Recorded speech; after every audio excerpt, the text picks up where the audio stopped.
जिला अधिकारी व एसपी शामली ने प्रेस कॉन्फ्रेंस कर चुनाव में किसी प्रकार की गड़बड़ी को लेकर सख्ती दिखाई है।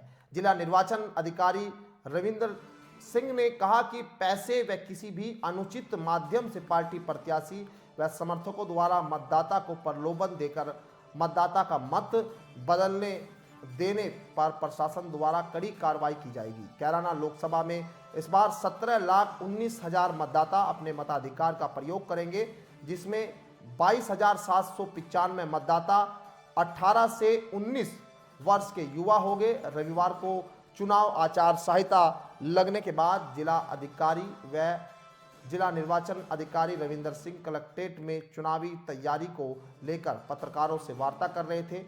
जिला निर्वाचन अधिकारी रविंदर सिंह ने बताया कि 20 मार्च को अधिसूचना जारी होने के साथ ही नामांकन पत्रों को जमा करने की प्रक्रिया शुरू कर दी जाएगी, जो 29 मार्च तक चलेगी। कैराना लोकसभा में प्रथम चरण 19 अप्रैल को मतदान होगा, जिसमें 1750 पोलिंग बूथ बनाए गए हैं। कानून व्यवस्था को प्रभावी रखने के लिए पूरे लोकसभा क्षेत्र को सेक्टर व जोन में बांटा गया है। शामली में 231 संवेदनशील और पूरे लोकसभा क्षेत्र में 474 संवेदनशील बूथों की पहचान कर कार्रवाई शुरू कर दी गई है। बताया गया कि पार्टी प्रत्याशी व उनके समर्थकों के साथ बैठक कर चुनाव आयोग के निर्देशों से अवगत कराया जाएगा। चुनाव आचार संहिता का उल्लंघन किए जाने पर कठोर कार्रवाई सुनिश्चित की जाएगी। पार्टी प्रत्याशी चुनाव में 95 लाख का खर्च कर सकता है, जिसके लिए बैंकों को आवश्यक दिशा निर्देश जारी कर दिए गए हैं। करके घोषणा की गई थी इलेक्शन की, उसी के क्रम में आज हमारे द्वारा एक प्रेस विज्ञप्ति करके और प्रेस कॉन्फ्रेंस करके इसके संबंध में जानकारी दी गई है।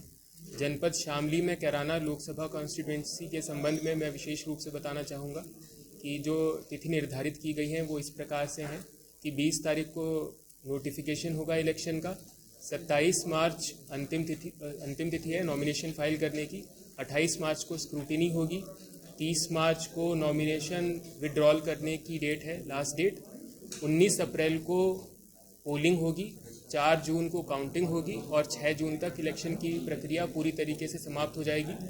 कैराना लोकसभा को प्रथम फेज़ में लिया गया है और जिस प्रकार से आपको पता ही है कि 7 फेजेज़ में होगा सब जगह इलेक्शन। इसमें मैं ये बताना चाहूँगा कि इलेक्शन की घोषणा के साथ ही एमसीसी यानी कि आदर्श आचार संहिता लागू हो गई है। इसका अनुपालन भी हमने पूरी तरीके से कराना शुरू कर दिया है। जनपद में जहाँ जहाँ भी इस प्रकार के पोस्टर्स या फिर बाकी उद्घोषणाएं हैं जो कि एमसीसी को वायलेट करती है, उनको हम हटा रहे हैं। और वोटर से संबंधित मैं ये बताना चाहूँगा कि यदि उनको कोई अपनी कंप्लेंट देनी है तो उसके लिए ऑनरेबल इलेक्शन कमीशन के द्वारा कई सारे आईटी एप्लीकेशंस और मैकेनिज्म डिवाइस किए गए हैं, जिनका मैं चाहूँगा कि वोटर्स यूज़ करें, जैसे कि 1950 वोटर हेल्पलाइन है, एनजीएसपी पोर्टल है, एमसीसी वायलेशन को रिपोर्ट करने के लिए सीविजिल ऐप है। और इसके अलावा जो उम्मीदवार होंगे और पॉलिटिकल पार्टीज़ होंगे उनकी परमिशंस के लिए नॉमिनेशन फाइल करने के प्रोसेस को और आसान बनाने के लिए सुविधा ऐप भी उपलब्ध रहेगी। इसमें एक कैंडिडेट के पास में मैक्सिमम लिमिट जो होगी एक्सपेंडिचर की वो 95 लाख है। उसके लिए कैंडिडेट को अपना अलग से एक बैंक अकाउंट खोलना पड़ेगा, जो कि एक्सक्लूसिवली इस्तेमाल होगा। सभी अधिकारी, सभी मीडिया बंधु, जैसा कि आप जानते हैं कि एमसीसी अब इन फोर्स ऑलरेडी हो चुकी है। हमने पूरे डिस्ट्रिक्ट को प्रिपरेशंस के दृष्टिकोण से 11 जोन्स और 93 सेक्टर्स में बांटा है, जिसमें कि प्रशासनिक अधिकारियों के साथ समन्वय करने के लिए पुलिस अधिकारी भी मौजूद रहेंगे।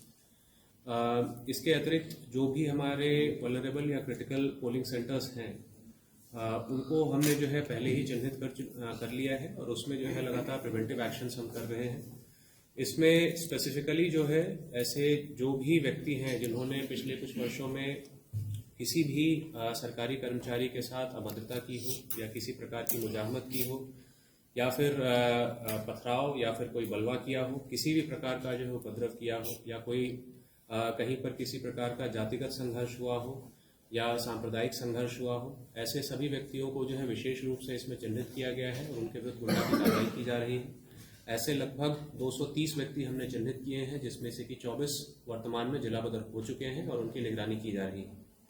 इसके अलावा जो हैबिचुअल ऑफेंडर्स हैं उनको प्रिवेंशन के लिए 110 जी की कार्रवाई, और जो अभ्यस्त अपराधी है उनके विरुद्ध गैंगस्टर की कार्रवाई की जा रही है, जिससे कि चुनाव शांतिपूर्ण रूप से शांतिपूर्ण माहौल में संपन्न हो सके। इसके अलावा एक विशेष चीज जिस पर हमारा फोकस रहेगा वो है हमारा सोशल मीडिया सेल का गठन हुआ है, जिसका जो निरंतर जो है किसी भी प्रकार का हेट स्पीच या फिर कोई भी सांप्रदायिक या धर्म से संबंधित यदि कोई विवादित कथन सामने आता है तो उस पर जो है बहुत कठोरता से जो है आगामी लोकसभा चुनाव के दृष्टिगत